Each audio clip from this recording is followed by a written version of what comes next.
When Anne and I were young, our mother used to tell us the legend of the star-crossed weaver, a witch who lived on the edge of the world and could knit light into solid form, pulling threads from the heavens to mend whatever was broken in the mortal realm. She'd sit by our hearth, the firelight catching her eyes, and she'd whisper about how the weaver didn't care for the laws of men or the boundaries of magic, only for the desperate need of the person begging for her help.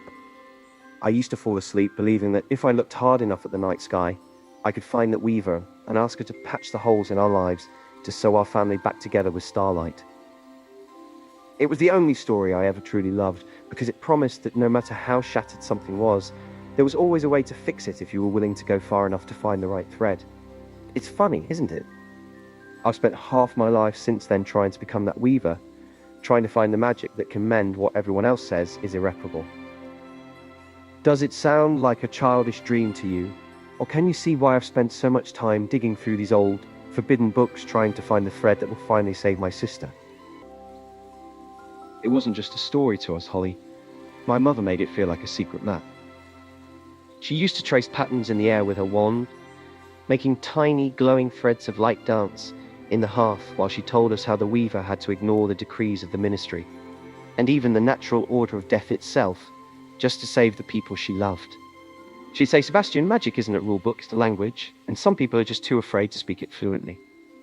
Every time she told it, she'd look at me, not at Anne, but at me, and she'd whisper that I had the hands of a weaver, that I had the temperament to pull those threads even when they burned my fingers. I spent years trying to live up to that, trying to learn the language she spoke of, because I refused to be the boy who watched the light go out and did nothing. It's a bitter story now, isn't it? Knowing that I've spent every moment since her death trying to weave a cure out of shadows and forbidden rot, while the very people who claim to know magic tell me I'm destroying myself. Does it sound like I'm finally speaking the language she taught me? Or do you think I've just twisted the story into something she wouldn't even recognize anymore? What do you think this weaver character from your childhood story would think of you in your own story? That's a dangerous question, isn't it? If the weaver were real, if she was standing here right now, watching me pick at the threads of this world until my fingers bled, I think she'd look at me with a mix of pity and absolute terrifying recognition. She wouldn't call me a hero, and she wouldn't call me a villain. She'd recognize that same desperate hunger to mend what others have left broken, that refusal to accept the boundaries that keep us small. I think she'd tell me that the price of playing with those threads is far higher than any child's storybook ever dared to mention.